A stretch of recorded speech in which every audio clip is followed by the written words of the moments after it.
What's going on, everybody? Welcome to another episode of the Type 1 Lifting Podcast. I am here with a former colleague of mine at the gym I used to work at. His name's Tyler Nation. What's going on, man? What's up, man? My name's Tyler. I am a personal trainer at One Life. My biggest goals and passions are to make people better. I met Tom while working there. Awesome guy. I know he loves powerlifting, and I mean, not necessarily powerlifting, but the CrossFit type stuff.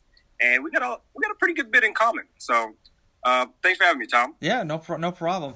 Yeah, I used to watch like some trainers while they were like training, and I loved how you were able to communicate to your clients and like show them like how to do the proper forms and everything. So that's why I kind of wanted to get on the podcast and talk about a little about like how you communicate with your clients and everything.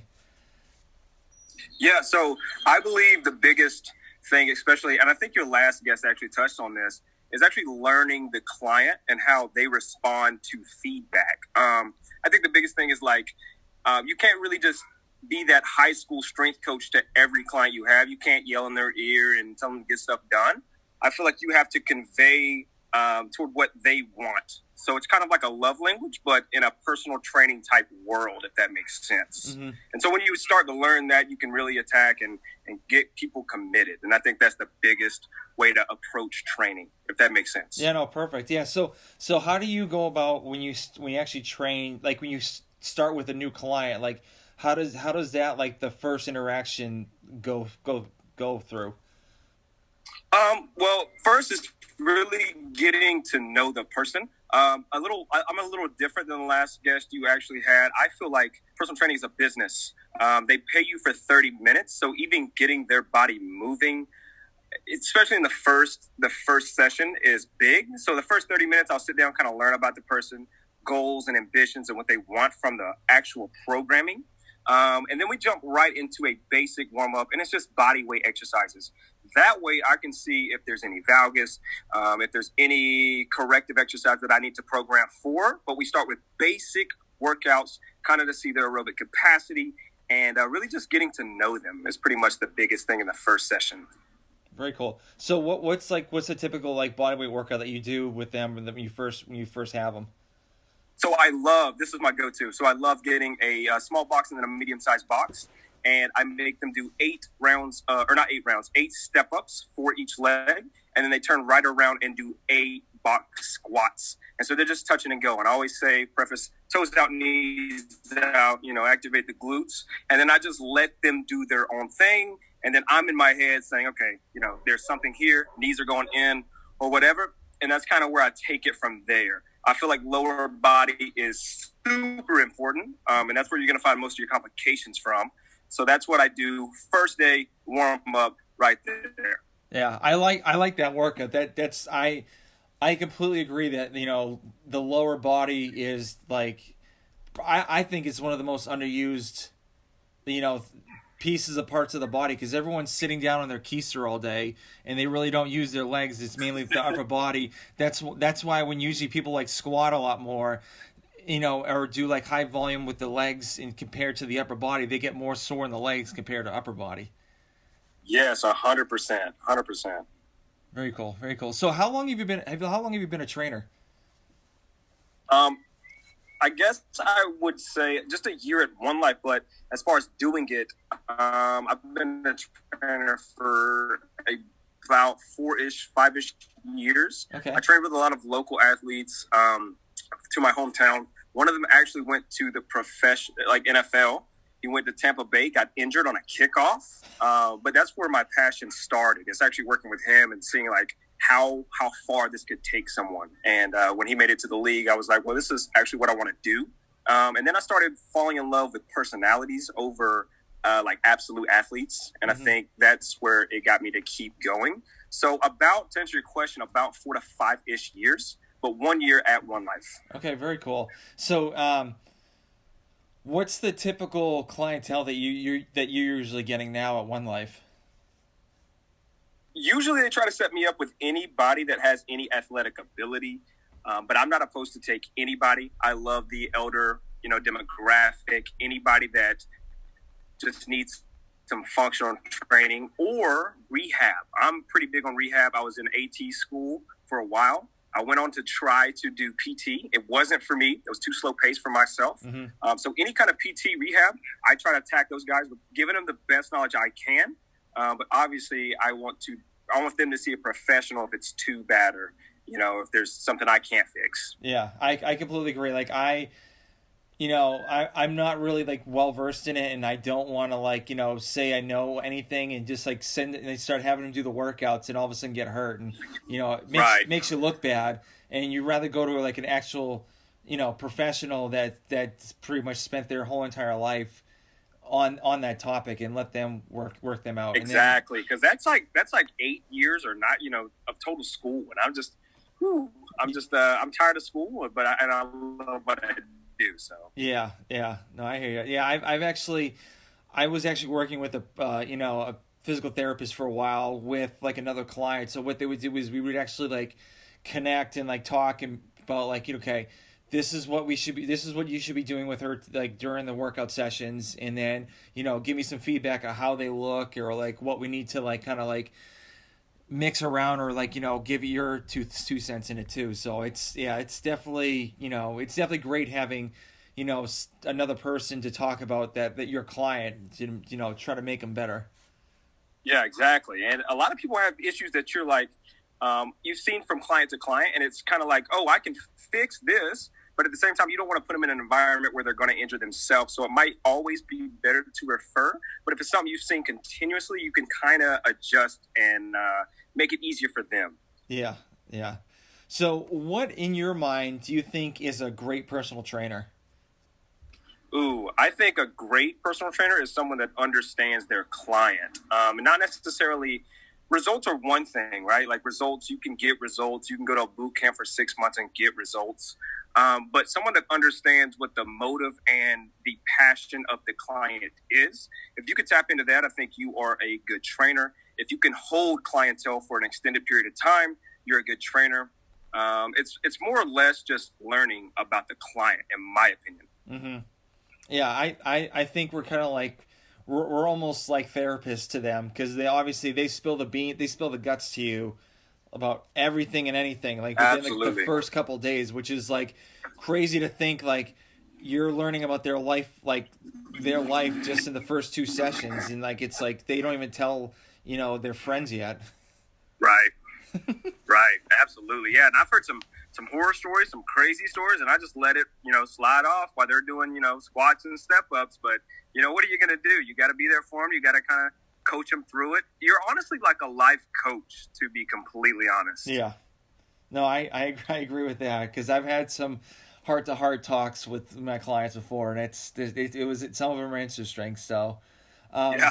So how do you get your clients that are not really fully in yet to try to get them to like at your level of like to where you think they can be?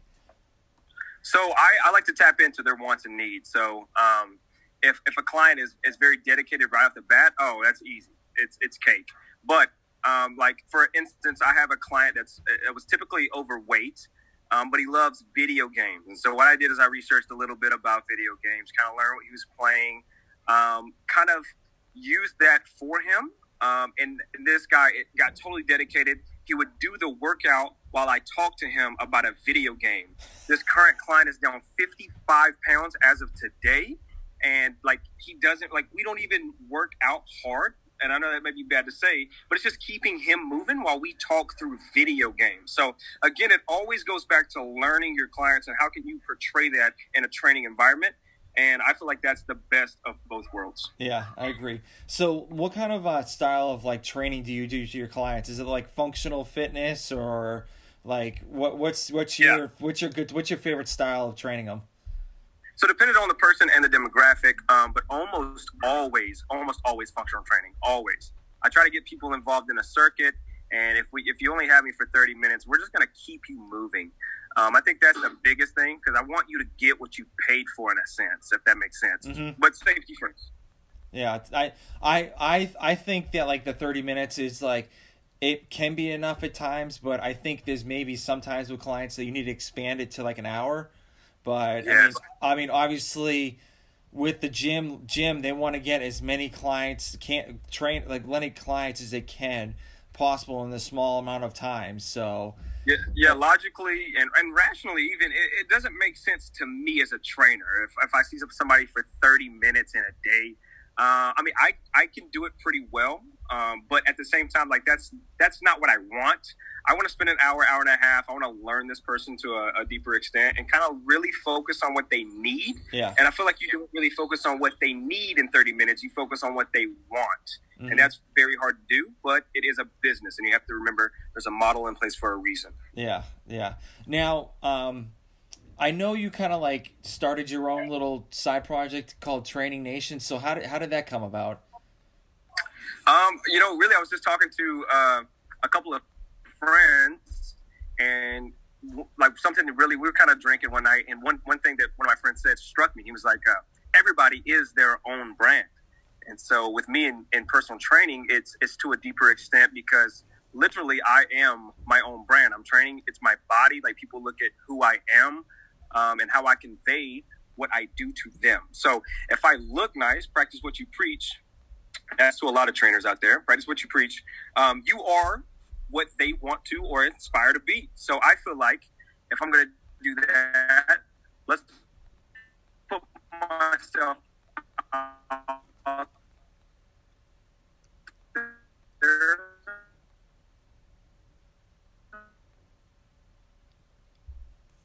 Let's try to create a brand that people can get behind. But I have to look the part. And so when he said that, I kind of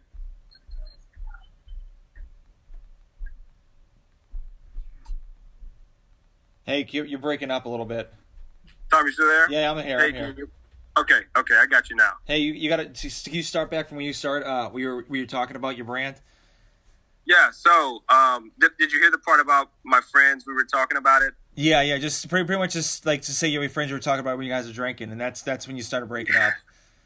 Oh, that's funny. Anyway, yeah, we were just drinking, and he's like, "Man, like who you are is your brand." And for me, being a personal trainer, I feel like you have to practice what you preach. And so for me, that took like trying to really get in the best shape of my life and just kind of inspire people that train under me that they could get to that level. And I feel like that's the biggest thing. So I feel like if you're going to be with me, my brand, I have to practice what I preach. And then I just started putting myself out there, and I've gotten great results. And for anything, it's actually an accountability standpoint for me because I can go back and look at everything that I've done and where I've gone from. Yeah, I mean, I've seen your Instagram. I've seen your Instagram like picture posts, and I know you did the accountability. You actually started like doing progression pictures, and like you're actually pretty shredded right now. So I appreciate it. So like, was that pretty much just trying to show your clients of like what you can achieve, or like why did you do like the progression pictures? Honestly, it was just to see what I could do in 4 months. Me and Dyron's actually a trainer that worked there. We were going to go through a little competition to see who could get to 8% body fat first. But then COVID happened, fell out. We never actually got a chance to finish the competition. But I was trying to train against the best. And I was ready to lose a competition, but I also, at the same time, wanted to win it. So with that fire and him just kind of being there beside me, I just tried to train as hard as I could to get down to 8% body fat is how that started. Mm-hmm. So did you get to that at all, or what? Like I know COVID happened, but where were you like before COVID? The last Anita that I had, which was about a week before COVID, and I was at like 9.3 or something like that. So I was fairly close. Yeah, well, that's probably like another week or two you could have gotten to it. So. Oh, for sure. I feel like I'm probably at it now, but I just don't want to step on the Tanita and be disappointed. Yeah. So for the people that don't know what Tanita is, it's actually a machine we have at the gym, well, my former gym, and what it does, it measures your body weight by standing on it. There's like 4 little discs on it, and you hold handles, and it's kind of like a biometric scan, and that's where we usually get the scans of like how much your body weight is and everything. So. I had one guy on it, like they would use it like every single day just to see where his body weight was, just because he was trying to get back into the Air Force. And so it'd be like every single day. And I'm like, guy, like, one day is not going to change really much. So but Right. it's interesting. But with your social media, you actually started doing Tyler Nation videos. So how did you progress? Just like start doing like videos that you're doing right now. Oh, as far as workout videos and stuff like that? Yeah, like the ones that you go on fire and stuff like that. Oh, yeah. So that's actually from my Call of Duty days. I used to play first-person shooters a lot in college. It was either me like studying or playing Call of Duty. And what I thought was really cool was these people coming out with these montages that had like all these effects on it. And so I was like, I could do that, one day. So I adapted to it. A lot of my friends showed me how to get this software, and I got it. And I started editing videos. So I actually transferred those skills over to making fitness videos, and it kind of blossomed from there. I'm not saying I'm any good at editing, but I do like it. I do enjoy it, and it's like a plus, I guess, for the fitness industry if you could do that too. In my eyes, I just think I over edit too much. I just need to be more professional, Yeah. But I have fun with it, so. Yeah. Now, are you looking to do like a YouTube? Do you have a YouTube channel right now, or like are you looking to get into that realm at all? Yeah, I have one, but it's super slow. I haven't really posted much on it. I tend to stick to other social media outlets as it's like Instagram and Facebook. But I mean, eventually, yes, I will be dedicated to YouTube. Yeah. Now, what's the program that you use to do your editing? It's called Adobe. So like a lot of people have Photoshop. I use After Effects and Premiere. Okay. All right. I was wondering because there's another video editing app that kind of does the same thing, and you can find it in like I don't know, like Office Max or something like that. But yeah, a lot of people use the Adobe Premiere and like After Effects, which is which if people haven't seen his videos, he actually does effects around him while he's doing the workout. It almost looks like he has like flames around him sometimes, or like bright lights, and it's actually a really cool editing technique, I think. So.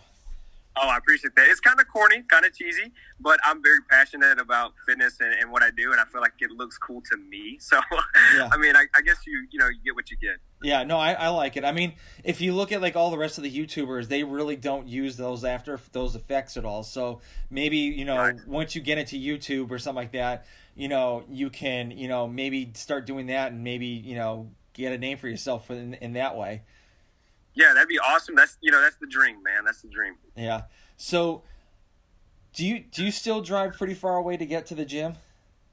No, we actually moved to Dawsonville, so we actually got a house in Dawsonville. So I'm actually 30 minutes away, which is not the best, but it's not bad at all. Yeah. So pretty happy there. Yeah. So because originally where were you, in Cleveland, Georgia at all? Or yeah, an hour and some change away. It was pretty bad drive every day. So he would drive an hour and some change to get to the train at the gym every day, which I thought he was absolutely bananas with doing that. But I mean, I commend you for doing that because that takes a lot out of you. I know. So yeah, I mean, 2 hours a day, gone, completely wasted. I'm not a big fan of driving. Some people can do it. Some people love it. It's not for me. Yeah. Now, while you were driving from maybe to work to work or from work, what would you listen to podcasts, or what would you listen to while kind of keeping you occupied driving? Yeah, no. I just recently got into podcast about a couple months ago. Actually, one of yours was one of the first podcasts I listened to, and then Brandon Madison, who now works at Windermere, One Life at Windermere, started getting into his. And then Gary V, and then King of the Sting, which is with Theo Vaughn. It's hilarious, by the way. A little X-rated, but it's hilarious.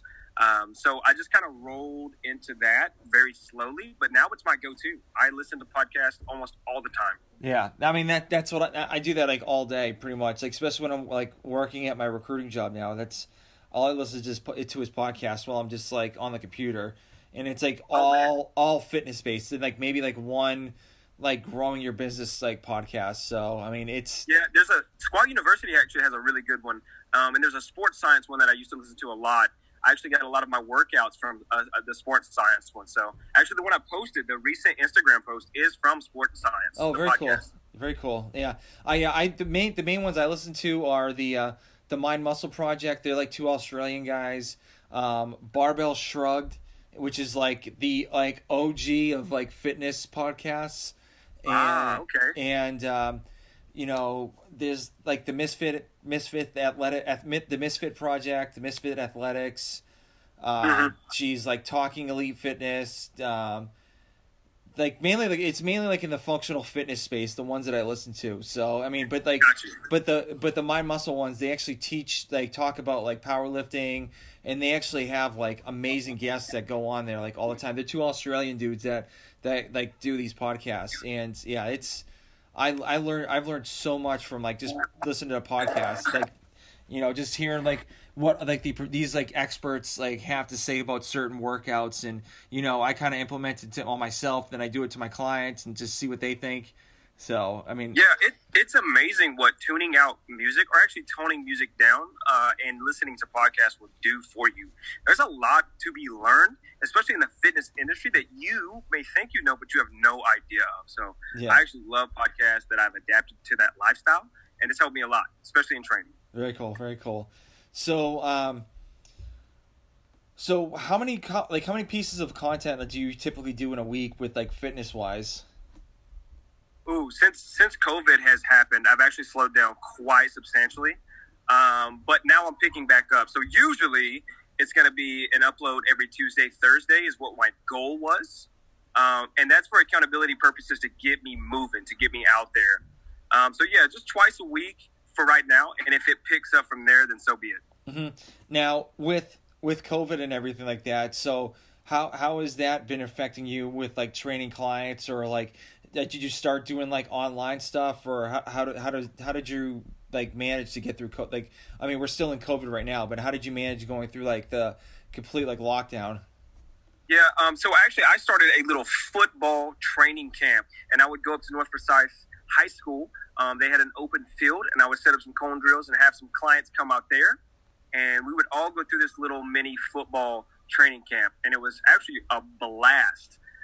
So not necessarily training one-on-one, but more of group-oriented classes is what we would do. Okay. And how many days would you typically do that in like a week, like Monday through Friday, or?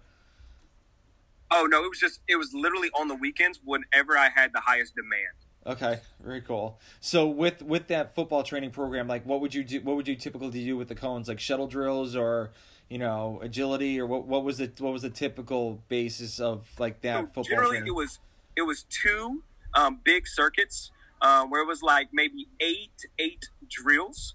There was like a square drill where you would sprint, shuffle, backpedal, and then sprint out of it. There was a ladder drill. There was a lap around the track, just all kind of things that I could implement where you would be constantly moving for about 45 minutes. So it was actually pretty efficient. We burned a lot of calories, but it was hot, man. It was so hot. Oh, yeah. Yeah, Georgia right now is like just piping hot. And actually this weekend it's supposed to be in the 90s. So, oh, my goodness. That's crazy. But, yeah, so that's cool. So do you do any like online programming for people at all? Or like what? Are you looking to getting into that? We actually have implemented that throughout the gym, but I myself haven't done it like by myself. Mm-hmm. Maybe in the future. I hear that it's amazing. I hear that it's great. I just haven't dipped my toes in the water, so to speak, to jump out there and do that yet. Okay, all right. I mean, it's challenging. I mean, because if you don't have time, it's really hard. I mean, but Dyron, if you want someone to like teach you like the online stuff, like Dyron would probably be a good idea to put it on, like my last guest. Yeah, we actually talked. Me and Dyron actually talked about it a little bit because he does that a lot. I just want to see this person in person and how their body reacts to movements before I start programming for them, I guess. Yeah. But I'm down to do it, especially if somebody's reaching out. I'm down to do it. Yeah, I actually had a client online. He was actually a college buddy of mine. He wanted to lose weight just to kind of play with his kid, just to like live longer, and he was like a smoker too. But I mean, like this was like during COVID too. So what I would do is I would like show him, like I would teach him how to do like the proper movements and stuff like that. And I wouldn't, like, especially for air squats, I just make him do like, squat on a chair and then come back up, because I didn't want him to break the 90 degree, because I don't know what his mobility was like. And like exactly, it was all bodyweight workout. And like he said he was sore, and he said he did it. So I mean, that's the only one problem is like you said, you can't see the client do the work. So yeah, and I'm a huge believer in body weight workouts, like forever. You don't have to squat. Like, I literally have eliminated barbell squat from my regimen, and I know I'm getting a lot of bad looks or whatever right now. But for me, I just don't want to risk an injury right now. I will stick to leg press. I am a huge believer in barbell squat, huge believer. But for me, I just don't want to deal with that if that makes sense. Like, I don't want to, slip or have knee issues or anything like that. Yeah. I'll stick to a fixed plane for right now, my leg press. And my functional movements, because I'm doing bodyweight squats. I love watching Squat University and stuff, but for me, I just don't want to deal with it right now. Yeah, I mean that's completely fine. You're still squatting with the Samson press machine anyway, so yeah. I mean, but like for me, like I don't do the I don't remember the last time I've been on a Samson press machine at all. It's mainly like barbell back squats and front squats, and I'm kind of thinking of getting away from the back squats and just concentrating on front squats, mainly for like Olympic lifting. So yeah, that's what I tell people. I tell people all the time, like, why do you want a back squat? Why? And they say it looks cool or everybody's doing it. I'm like, no, start with a front squat. Let's start there. Let's go back to the basis. Let's look at your wrist and shoulder flexibility. Let's see if you can get that. Like, there's so many people that skip steps in fitness. It's not even funny. Well, yeah, I mean, and also I was listening to a podcast too. They were talking about this, but you ever do like barbell back squats, and all of a sudden like your legs get like super sore for like days, compared to like front squats, like you don't feel as wrecked the next day compared to doing back squats. Exactly, and I have a lot of clients that will do barbell squats on their own. That they're obviously cleared, and I'm like, okay, you can do them. But they'll be telling me of lower back pain, and like, they feel like their traps are hurting and stuff like that. I'm like, no. Let's roll this into front squat. And so we'll dedicate a whole day to teaching them how to front squat and why it's more beneficial. Yeah. Now, what happens when how do you manage a client that doesn't have the mobility for a front squat? How do you teach them? Do you do stretches before, or how do you manage that? Usually we'll do regressions. If that's still an issue, regressions are still an issue. We'll just go straight to body weight. I'm a huge believer in just body weight anything. And maybe it's up top issues, or even if it's down low issues, I think we can all correct it with body weight stuff. Mm-hmm. But yeah, mostly I'll handle that with regressions. Yeah. So with me, when I do when they have the mobility issues, I usually do have them do like a goblet squat, or like hold the kettlebell and do squats that way. I think, yes, for sure. I think those two options are, perfectly fine for the everyday, 9 to 5er, and they'll still get like a leg workout and get a leg pump. So exactly, and a lot of times I will raise the heels. I'll put them on a 45 plate. Ooh. Just so they'll get that extra mobility and be able to do it and feel like they're able to do it as well. Yeah, very cool. So do when you do your back, well, obviously you kind of cut down on the back squats, but would you wear a weight belt most of the time at all, or? Yes and no. If I ever were to go heavy, and heavy to me is anything above 225. I will stay at 225 forever if I could.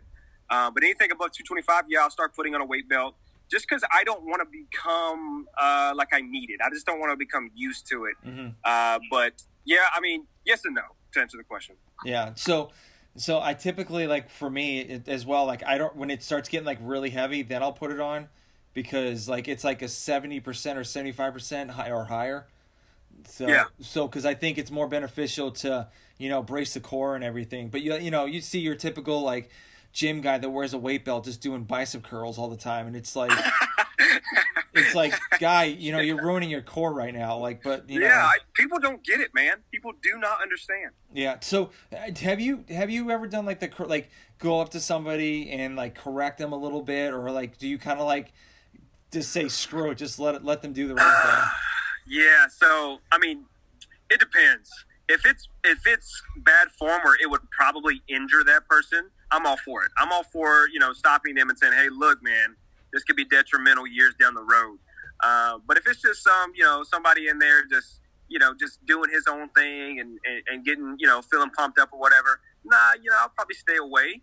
But for the betterment of someone's safety, I'll definitely go over and check on them and kind of teach them. Yeah, yeah. I mean, I think for me, like, I always ask them first, be like, hey, can I give you like some advice a little bit? And then it's mainly like, I really don't go to the like older guys because it's like a lost cause for me, to be honest with you. Like, it's really a lost cause unless they want personal training. But I'll mainly like aim for like, the college kids to high school kids that are just like starting out, and they really haven't like, I mean, technically they haven't really grown into their bodies yet. So yeah, and I mean, to me, older demographic is who I actually want to go over to. yeah, Anybody over the age of like 50, 55, just to make sure that they know what they're doing. And it may just come up in casual conversation, but I want to address it. Even if it's going over and say, hey, how's your day? I want to eventually get to the problem. And if that's, back squatting or whatever, and you're over 55, I'm just trying to get there without causing confrontation.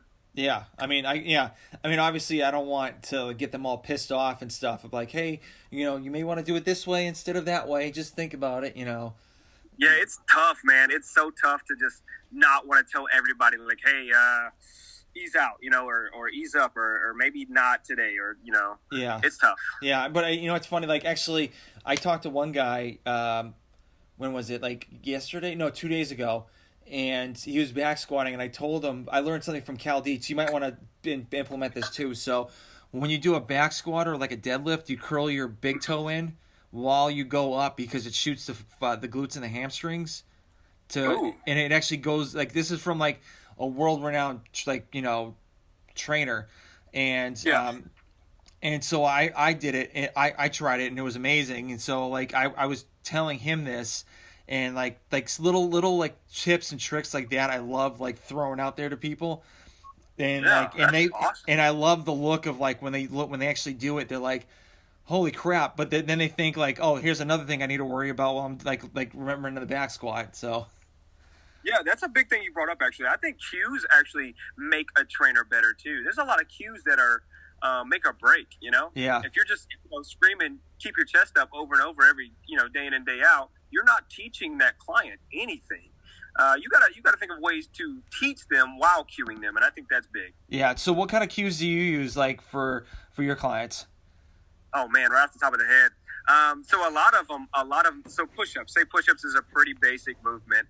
A big cue that I will tell them is to touch their chest and then bring their arms out. This is actually more of a way to teach it more than a cue. Yeah. But I kind of think they go hand in hand. So I'll make them do something that I feel like I made up called cross push-ups.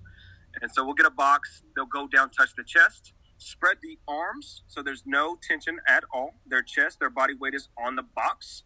And then they'll have to explode out of that, which makes their hands come to a natural posture and them to push out of a natural stance. And usually it works really good because it's chest level where they rest their body weight and they push straight out of it rather than keeping the butt in the air or going head down first or flaring the elbows. So that's a little cueing technique that I've kind of learned over the years, and I use that almost every time I teach push-ups. Huh, that's a good one. I never even thought of that.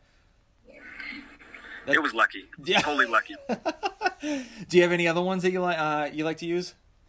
I mean, really on squats, I always preface toes out, knees out, just kind of knee tracking.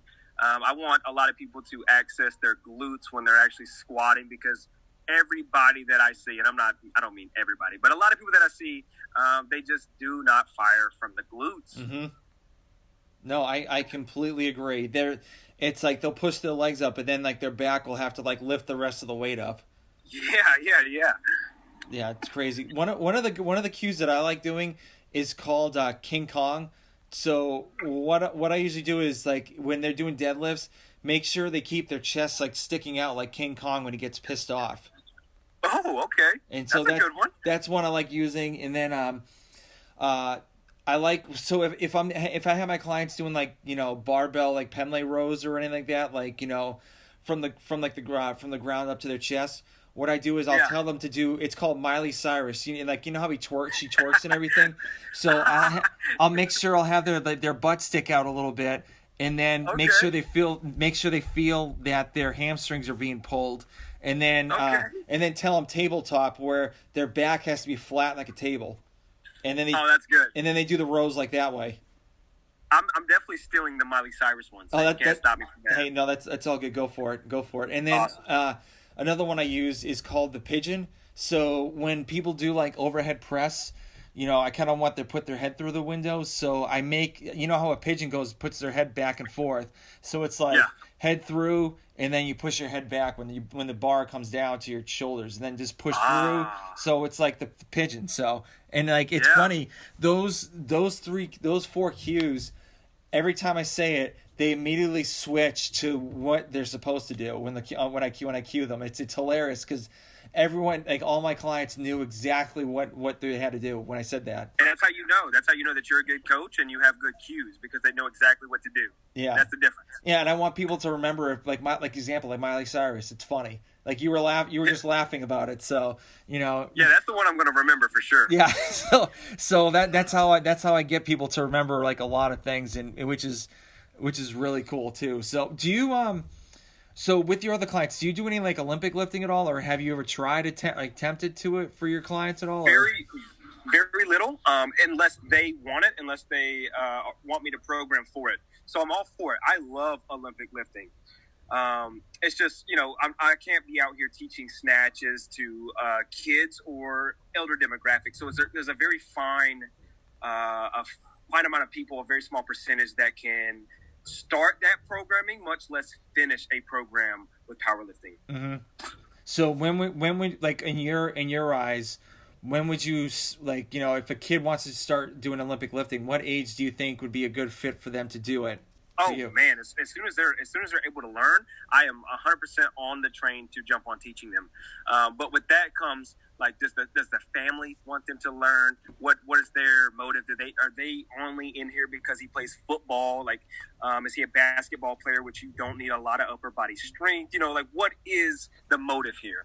But I'm on board. I think they need to learn ASAP, at least for future preference if they want to go that route eventually. Yeah. But for me, I think I've had like five clients that would only do Olympic lifting. That's it. Yeah. See, it's a very small percentage. Yeah, and one of them was a kid. He's a wrestler, and I wasn't a big fan of having him doing cleans, mainly because they're like hunched over, kind of like forward, so their shoulders are already like hunched forward, and like they really can't get the rack properly with like the chest straight out or anything like that. So I was kind of hesitant on, but him and his dad wanted to do it, so like obviously we did a lot of lightweight and like barbell movements and like just the barbell, and that's it. So yeah, and that's a hard concept for parents to understand. They want to jump straight to cleans. They don't want him to front squat first. They don't want to see his shoulder, his elbow. They don't care for that. They just want to see results. There's a whole process to that kind of stuff. Yeah. So how do you deal with clients that are like super demanding and expect to like literally like their goals like that? Like how do you handle those guys? You obviously want to try to work with them as good as possible. But at the same time, best. You're the professional. You have to sit them down and have a talk if it gets too gray, I guess, and kind of tell them like you want the best for them, but at the same time, my way is the better way. Just because I'm going to lay out this foundation for you to build on, not because I want you to be the best, which I do. But you have to lay that foundation. I think that's what you got to get them to understand. Yeah. So do you do any like diet programs for your clients at all, or? Ooh, I mean, it's illegal, but I try to give what I would do advice, if that makes sense. Yeah. So, I mean, yes and no. Yeah, I would do the same thing too. Like I mainly like eat on the outside of the grocery store, stuff like that.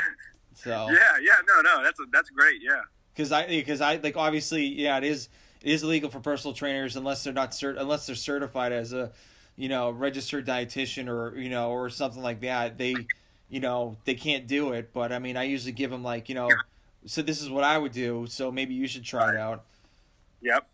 Been there. Yeah. Awesome. So obviously you have a pretty busy schedule. How do you maintain time for you to able to lift with like having a brand new family pretty much and working at the same time? So I prioritize my break more than anything as far as client base and whatever. So my break is from 1 to 3 typically on a regular day, and that's for me eating, fueling my body, and getting a good workout. And people are like, man, that's a 3-hour break. Yeah, but it's so needed. I feel like you have to, again, practice what you preach. So you have to be in physical condition. But the biggest part of it is being in mental condition to take care of these clients. Yeah. A lot of personal trainers experience burnout, and that's the biggest turnover. That's why they turn over. So what you want to do is take time for yourself, and I feel like that 1 to 3 break absolutely helps me with that mentality. Yeah. So do you do like any like after working out or after eating? Do you like meditation or like reading or anything like that, like before your clients? I mean, I try to read a little bit, but I mean, everybody tries to read a little bit. Meditation, not so much. Working out is really just my end all be all. I love just thinking while I work out. I know that sounds kind of cheesy, but that's what I like to do. Yeah. No, I hear you. I mean, I'd always, for me, when I had clients, it'd be like all over the place. So I'd get like maybe an hour workout in here, and then like train a client, then like have like another hour, and like it was. I mean, obviously, I would love to have the chance to have that kind of break in between, but yes. I mean, to be honest with you, I got burnt out like really bad because I would start at like 5:30 in the morning, leave at like 12, and then come home and work out a little bit, and then come back for like another like 2 to 3 hours, and it was just like I can't, it's hard. It's hard doing that too. Yeah, physically and mentally just draining, man. Yeah. And then you're a therapist to people, and at the same time, like you love to be that person, but that's just hours and hours of listening and debating and telling, and then you have to work out, and this is a lot. It's a lot. Yeah. It's crazy, and another problem is like it's not stable. It's yes. really not. It's really hard because like for us, like when at One Life, like I'm not bashing One Life whatsoever. So just don't get that. Don't think that. So no, definitely not. So. Like you have your set clients, but if they don't show up, you don't get paid. So it's right. And it's so hard because you they give you like a great excuse, like like my kid just went to the hospital or something like that, or like something like serious. Obviously like I'm not gonna charge them, but it's frustrating because then you look at some paychecks during the holidays and you're just like, crap, how am I gonna buy Christmas presents? Yeah, exactly. So I mean, I don't hate on I mean, I kind of yes and no. Like obviously the system in place is set for people to be able to cancel, but at the same time they have to understand from your perspective that is your job and that's what you're getting paid to do. Mm-hmm. So at the same time, sometimes you have to count those sessions, and I think respectfully they will understand that. Yeah. And a lot of people, like, when they text me, say, like, last minute, they're like, hey, something came up, just go ahead and charge me. And I'm like, oh, okay, all right. But, like, there's sometimes I don't, obviously, because if it's a legitimate reason and stuff. Yeah, and that's big. Especially if you show respect to them, I think they'll be a lot more inclined to show respect to you. So you doing that is a big A+. Yeah, completely agree. So what are your goals like for the rest of the year, or anything that's coming up that you want to achieve, that may help you with your personal training career?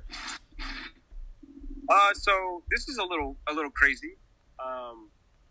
I've always said in my goals is to hit 6 figures doing personal training. Now, the more I know, you're like, oh my goodness, the more and more I dive deeper into personal training and doing what I do, it seems a lot less likely.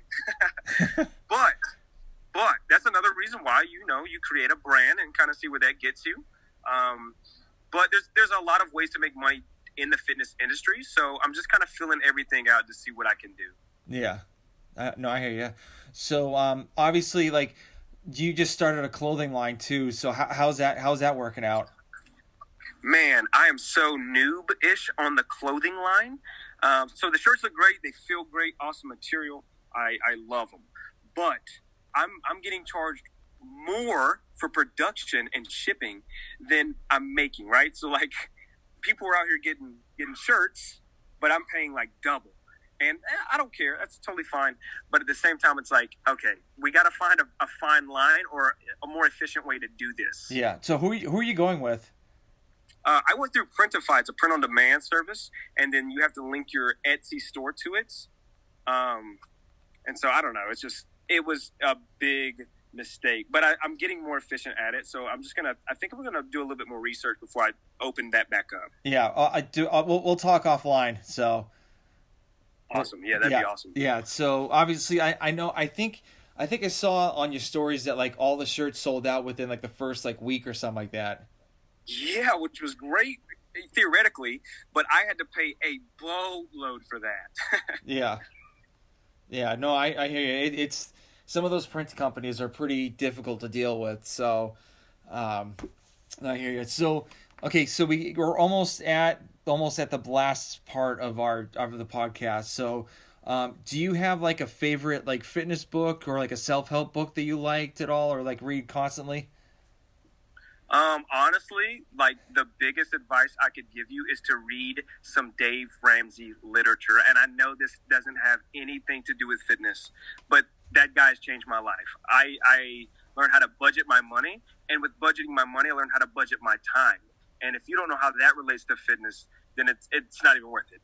But he is great. He's amazing. I'm doing the envelope trick right now. So if there's any part of Dave Ramsey literature you could read, I highly recommend it. Yeah, he's got some great. I can count that as a self-help book. Awesome. Right? Yeah, that works. Yeah. So I'm glad you agree with me. I appreciate that. What I mean, you're kind of relatively new, but like, what would you tell like a trainer that is just starting out in the fitness business? Manage your time. Don't let the client rule you. A lot of clients will demand 7 a.m.s or 6 a.m.s, but if you have a family, if you have other ways to spend your time, prioritize that time, and be, I don't know, very, very selective with your schedule. Do not experience burnout. So, just prepare yourself for what you're about to jump into. Yeah, and you will have days that you'll have to like that you're going on a trip and you have to like pretty much book everyone on one day. So just be prepared for one of those days. Like literally like a 20-hour day or something. Like not a 20-hour. Yeah, almost like a 20-hour day. So just to take just to take a trip just to get paid too. So exactly. Yeah, it's unreal. So all right, my man. So where can people find you like on all the social platforms? Okay, pretty much everything is at Training Nation.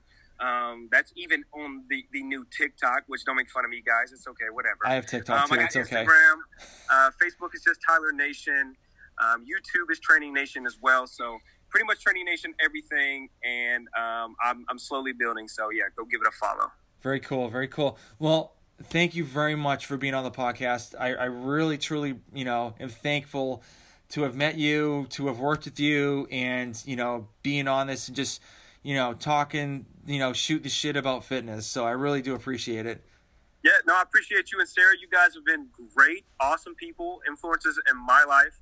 I really look up to what you do and your powerlifting. I watch all your videos, and I appreciate you guys. I thank you for having me, man. Yeah, all right. Well, it was great talking to you, and I will talk to you later, all right? All right, bye, man. All right, bye, later. Hey guys, before we start this episode, I wanted to talk to you about Type 1 Lifting. So Type 1 Lifting is a clothing line that proceeds of the shirts and tanks and everything else goes to the Children's Diabetes Foundation. So this all came about with me and seeing a 5-year-old girl in the emergency department that had new onset of diabetes. So just take a look at the website. It's www.type1lifting.com. So just check it out. If you don't buy anything, that's perfectly fine. I would just like for you just to take a look and just see what we have. So like I said before, www.type1lifting.com. And guys, I hope you enjoy the show.